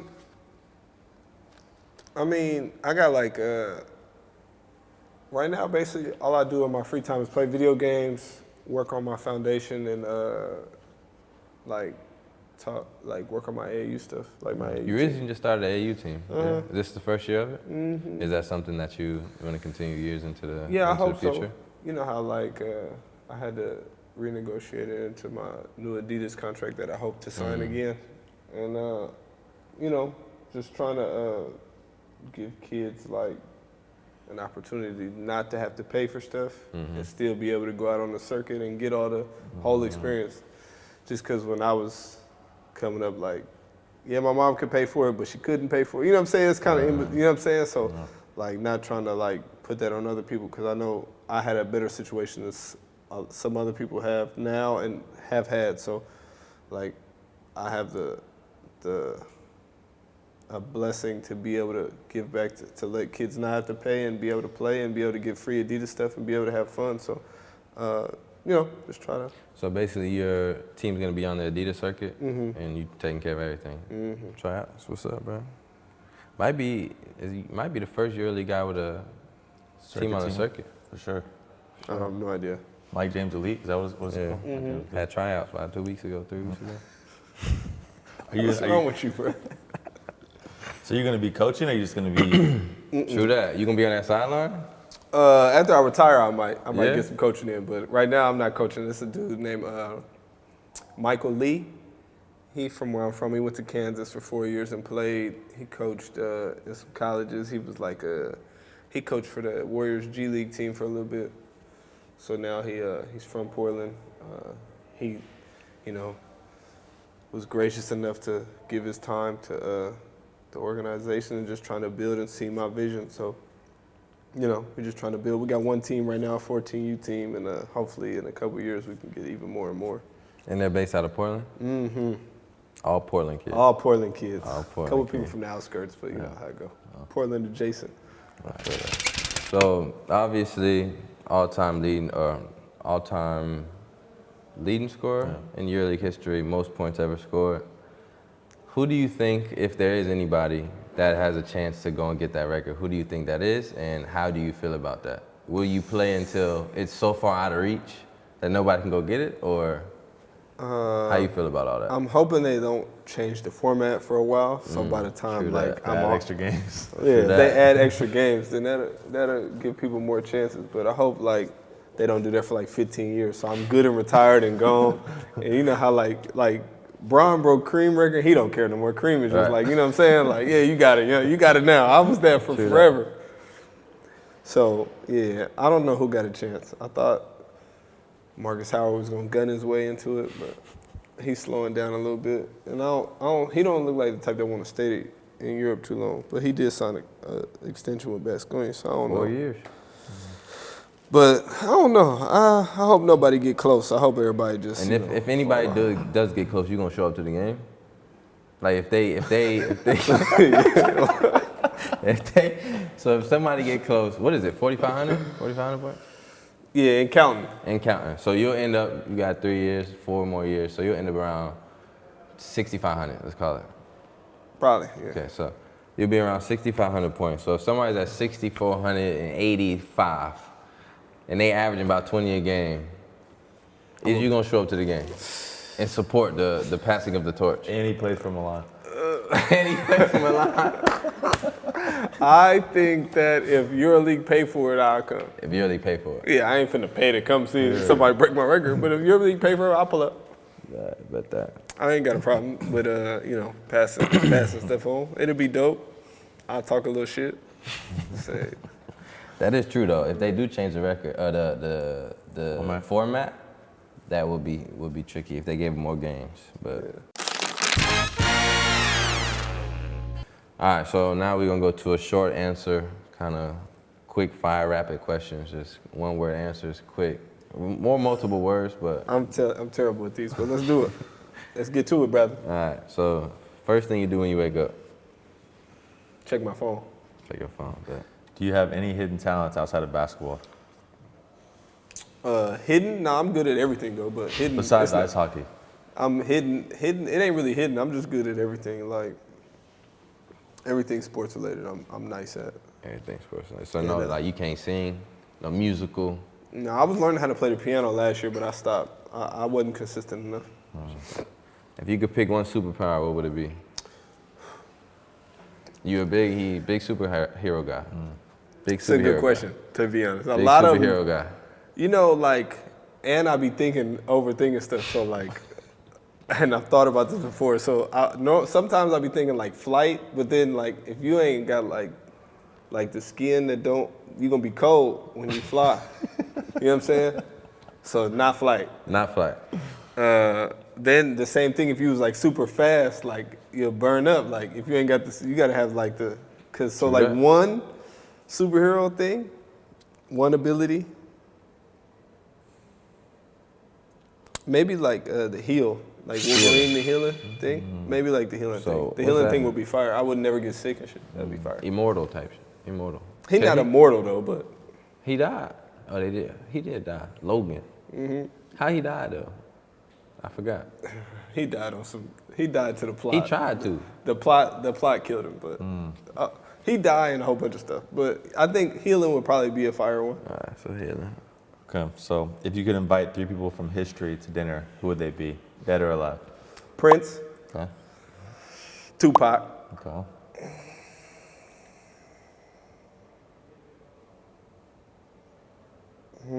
That third person, Michael Jordan. Prince, Tupac, and MJ. Interesting dinner right there. Fire. Prince is from, where's Prince from? Minnesota. Yeah, Minnesota. So everybody knows, big movie fan. You said that. You used to go to movies all the time in Croatia. So what's your favorite film of all time? Boomerang. Boomerang. Number 1. That was Undoubtedly. That was an easy question. I got top 5 if you want it. All right, let me hear. Boomerang, The Dark Knight, Wolf of Wall Street, Aladdin, Aladdin. The new Which one? one though? Cartoon. Oh, Cartoon. I used to spam that. and Scarface. Good 5. Okay. Got a favorite show you've been watching lately? X-Men. That shit was fire. What was it doing? X-Men. 97. 97. That shit was fire. What about The Penguin? The Penguin is elite. I did And hear I like about that. and I like mob stuff, and it's perfect. I'm locked in. I'm about to go watch the next episode after I get out the shower later. Didn't they just release the last one like, recently? I don't know if it's 7 episodes out. I think.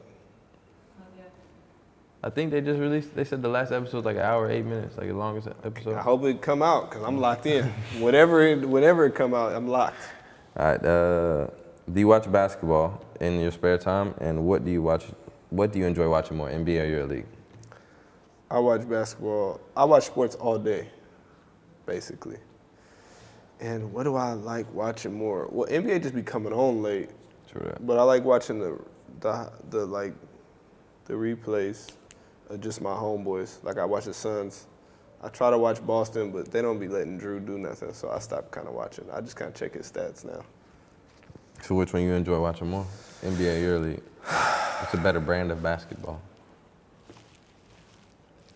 I think if you want to watch like ball movement and just like tactical stuff, EuroLeague. But if you want to watch like how people get their shit off and like how to get to spots, NBA. Okay. Is there a song or album you can't stop listening to recently? Recently, song or album? What was I just listening to? I was listening to Me Against the World on the way here. How about that? Good song type. Any game day rituals you stick to before tip off? Zero. No superstitions, no nothing. I Show just up and hoop. Yeah, just put on the clothes and go hoop. I don't even wear nothing. Like I'm boring. I don't wear no sleeves, no nothing. I just come out and just let's get to it. Put on some socks. I tried to do like an undershirt like last year just to like that was my idea, like spicing it up. I put on a sleeve earlier today and I asked my teammates like, I look all right? They was like, nah, that ain't you. I was like, yeah, it ain't. Okay, what's the first thing you do after winning a game? Like in the locker room or like after? Let's say in the locker room. Sit down in the locker, check my phone. If you could meet any celebrity that you haven't met already, who would it be? That I haven't met. I think that. You know, he'd be in Monaco during the Grand Prix. All of Yeah, them I had one, but then I just thought about it. I just met him. I just met MJ the other day. At the soccer game, no? Maybe Jay-Z. I kind of met him, but not all the way. Jay-Z would be fire. Then I start thinking about girls, so that's wild. So I'm gonna just stick with Jay-Z. What's the most interesting gift you've ever received? Most interesting gift. Wow. Interesting. Or the best gift? The best gift. Interesting. My daughter gave me a blanket that like had like a whole message on it that she did. That was fire. For sure. Sentimental gifts be the best. For sure. If you could time travel, what era would you visit and why? I would visit the 90s as like a grown-up. For sure. The 90s for sure. 90s is fire. Is there an athlete who inspires you? A lot of athletes do, to be honest. Like, I wouldn't, like, I think people sometimes look at inspire, like, you look up to them or like in a negative type of way. I think, like, just watching people do good and, like, watching people go hoop and do dope stuff is, like, inspiring to, like, go hoop. You know what I'm saying? Like, I didn't watch people go play. I'm like, damn, I can't wait to go hoop tomorrow. That shit fire. True. One city to live in for the rest of your life. Portland, Oregon. Not leaving. I'm going The crib. straight back. Straight back. Can't wait. Who's your GOAT? Of what? Basketball. MJ. No question. No question. It's not even close. All right, who's a better basketball player, MJ or LeBron? MJ. James? He's a better basketball player. MJ's If you had a start, MJ's the perfect basketball player. if you had to start a perfect franchise today, who would you pick? MJ. Is Bron too? Is Bron too? Yeah. All right, so what makes him so much better than Bron? Do you want me to really get into this? I know you love talking basketball. So. I think MJ is just, he's just superior. Like, first of all, aesthetically, it's not close. Like, if you go watch highlights of Jordan, it just looks, like, majestic. Like, it looks like, oh, yeah, I need to go do that. Like, all respect to LeBron. He ain't never did nothing that I'd be like, man, I need to go do that. I need to go try that. He got a lot of stuff in his bag, a lot of stuff that's nice, but it just don't look nice. Like, Jordan's looks nice. It looks aesthetically pleasing. Bron, maybe it's because Bron is like 6'9" and 250 and it just look bulky. Also, fucking truck. Yeah, but I mean, Bron is a dope. He's amazing. I just think that, like, MJ is just MJ. Like, middies, handles, get to a spot, fades, posts. Like, I like people who can score all type of ways. He could do it all. So And then on the defenses. All right, but do you feel like MJ wasn't guarding? Can MJ guard KD? MJ, there was no KDs. Yeah, but this is my point. Who can guard KD? But that's what I'm saying. He go 12 for 15 right now. He probably gonna do that tonight. But that's what I'm saying though. There was no KDs. There was no bronze See, at that time. I don't understand that argument of it. Because how you punish somebody for what they did against who they played against? You can't, and that's why I go. I think MJ is like, you saying that, like, I done heard a lot of arguments, like, and I just feel like it's MJ. Like, he killed. Maybe he just made people look weaker than they were. You ever think about that? Maybe he was just so nice, he made people look weak. I mean, I agree. He the GOAT. But I just think Bron's a better basketball player though. I don't know how. The 1 year that MJ played point guard, he averaged 32, 8, and 8. The 1 year he played point guard in his whole life, 32, 8, and 8. Imagine if he'd have kept playing point guard. Would it have just been 38 and 8 every game? I feel you. So I just think that MJ is MJ. It ain't nobody gonna touch him. That's why he just like 6'6", 5 MVPs, 10 scoring titles is OD. 10 scoring titles is the most ridiculous stat I've ever seen in my life. Yeah, sure does. And he got the highest career average. Like, he just didn't, like, he wanted to retire and go do some weird. He just, he wanted to be weird. And you know what I'm saying? So, LeBron is nice, though. LeBron, coldest. One of the coldest. What's something about you that surprises people, that people don't know?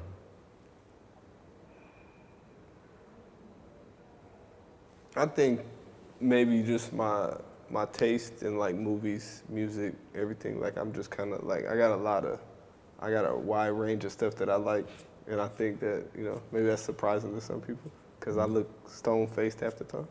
So what's one taste that would be the most surprising, music-wise?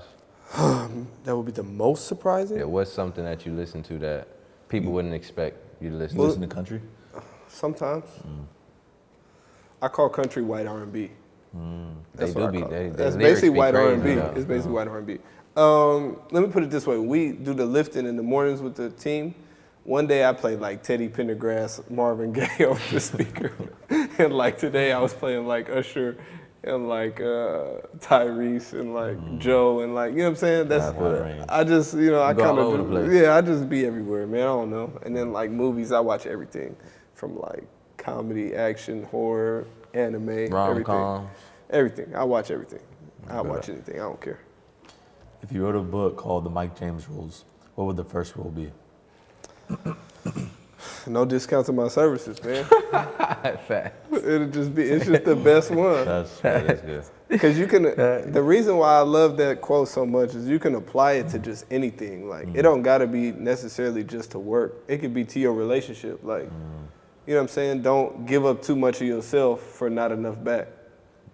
That could be in anything. Like, it don't got to be just for basketball. When you tweeted it, what was it insinuating, or what were you talking about?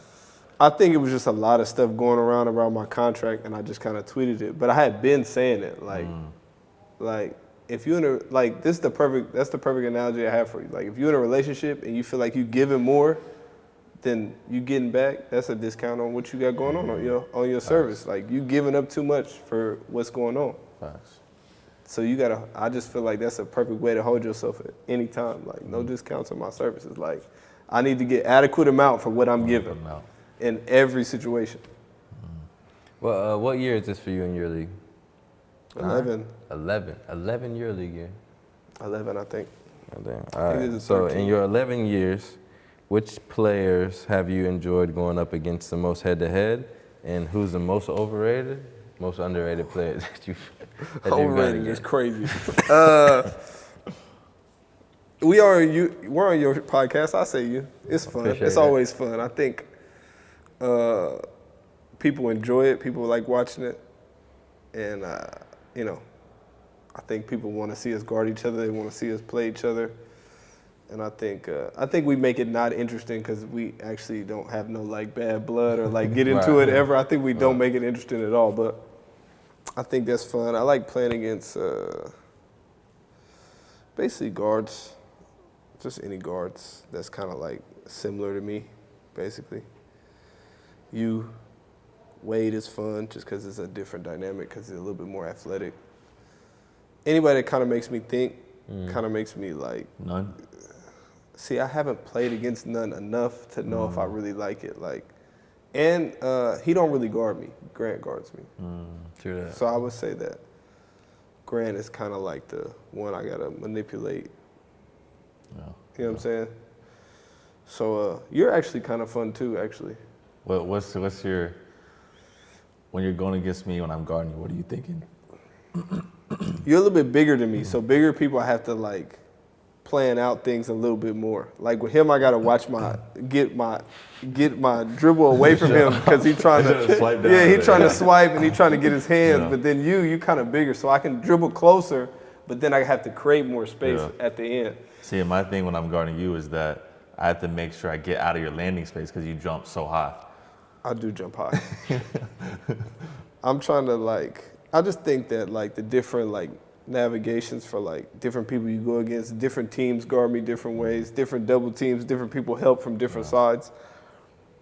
So I think just trying to combat that and trying to figure out how to maneuver all of that. One of my favorites was Jeff Taylor. Now that I'm thinking about it, one of my favorites was him because he was athletic, he was big, long, could move good, recovered well.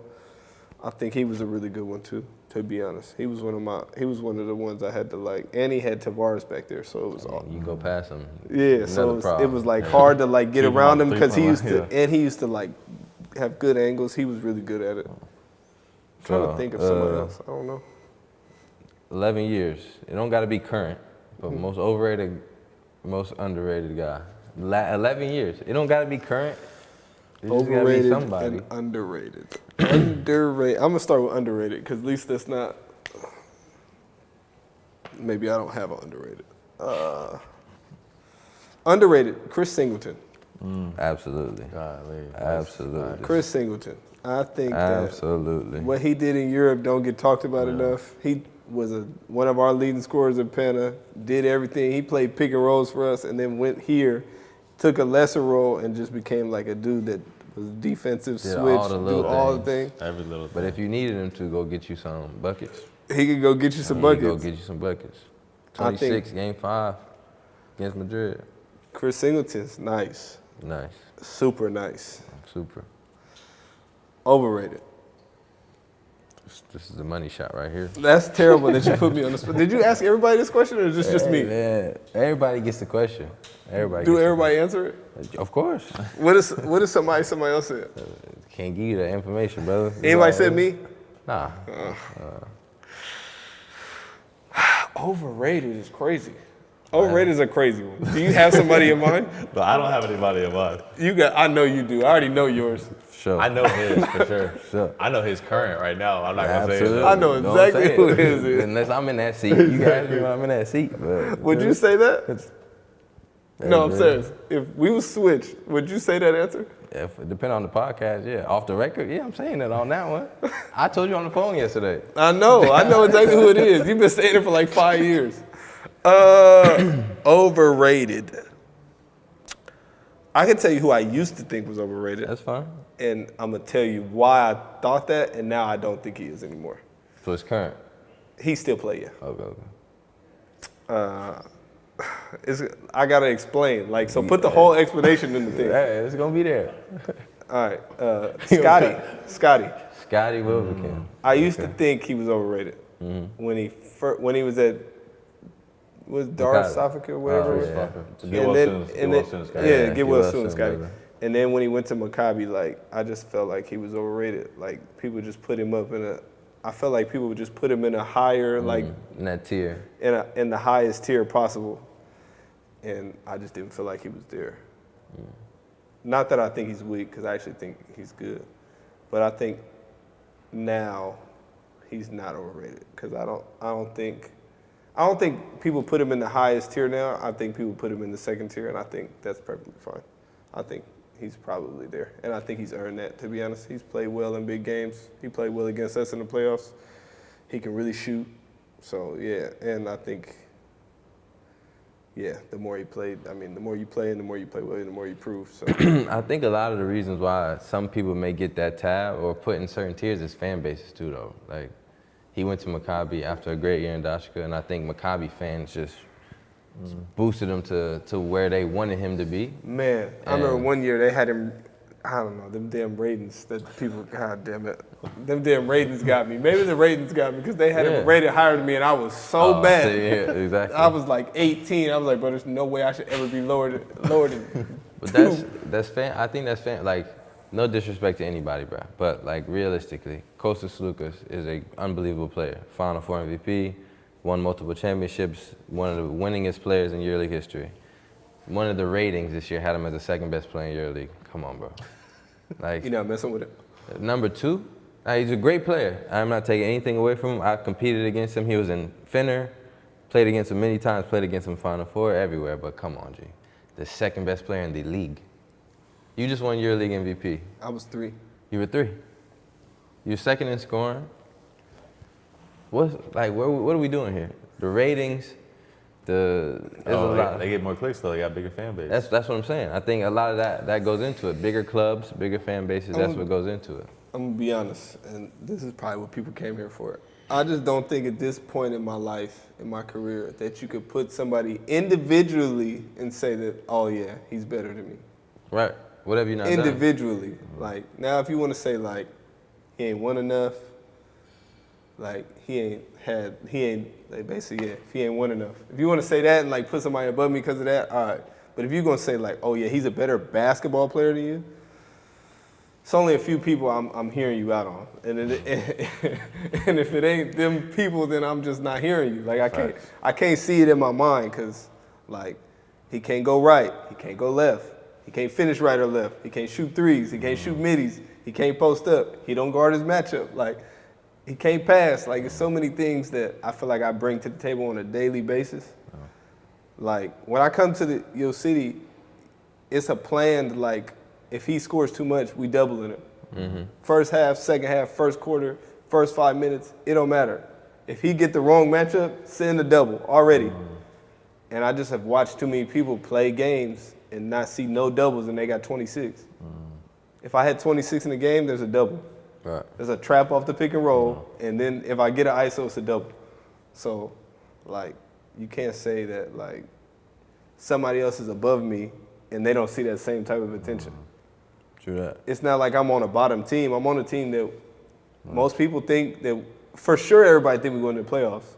Then 50% of people are going to think we're going to the Final Four. So you can't like tell me that like somebody else is better than me and they don't get that same type of attention. Facts. So with that being said, you've been on record saying that Spinoza is your GOAT, European GOAT. Yeah, I'm messing with that. You go win EuroLeague this year, Final Four MVP. That's you. It's gotta be you, no? I don't know. That's the only thing missing. I'm never going to call myself the GOAT. But all right, so accolades. You got the first teams, you got the second teams, you got the scoring titles. And I got robbed out of one first team. True that. 2 first teams because you got robbed out of an MVP. Woo. Crazy. Oh, good. So by my count in my head, I got 2 more first teams and another MVP in my head. Right. And you got a first team and I an for sure MVP. got 1 scoring title MVP and what's in my head. Yeah, so that's what I'm saying. So like in my head, I got some extra stuff that like people don't mention. We're not gonna talk about what happened and who got what. That's what was supposed to happen. Right. So I just feel like if I'm not gonna call myself the GOAT ever. Like that's just never what I'm gonna do. Like, But if we breaking down like skills and like who's good at what, like then it's like all right. If you go get a EuroLeague championship and a Final Four MVP, all the accolades is there, and now the skills is there. What's the argument now? You gonna have They to gonna say, find something. They gonna find something. I'm never gonna call myself the GOAT. That never happened. But like if we just gonna say, oh, he's a better basketball player than you, then I'm gonna ask you, why do you think that? Like, what does he do better than me as from a basketball standpoint? Like if we just wouldn't play right now, all of us in EuroLeague, right? and we went through a skills academy, like who could do what? You got the most in the bag. Do you think he would be able to do more than me? Would he be able to throw a left-hand hook pass and then come off a screen with his left and shoot a left-hand floater? Like, I don't know. I ain't never seen him do that. I seen me do that, but I ain't never seen it. I seen him when he go left, he got to come back right. True that. You know what I'm saying? So it's like, if we talk about like who's good at stuff, normally you say like, oh, he could do this, this, this, and that. Like, when I break down who's good at what, I start talking about, well, he can't do this. So that's also why I think Michael Jordan is the GOAT. We all lead back to MJ, man. True that. True that. You got anything? And me and KD share the same opinion. What's that? That MJ is the GOAT. I mean, I don't think anybody can fight that. Like with logically, you can't fight that. Like there's no logic that can say that he's not. The problem with my argument, with people's argument against MJ is they start talking about other people. Like don't talk about nobody else. You talk about who he played against, all this other stuff that ain't got nothing to do with him. Talk about him. Right. What about him? Don't talk about who he played against. Don't talk about he scored on Dan Marley. Dan Marley was all right. Like, okay. Like, but what did he do? Like himself, MJ. All right, so that concludes another episode. Once again, want to thank Movenpick Istanbul Marmarasi Hotel for having us here today. And Don't forget to like, comment, and subscribe, and keep it off the record. appreciate it.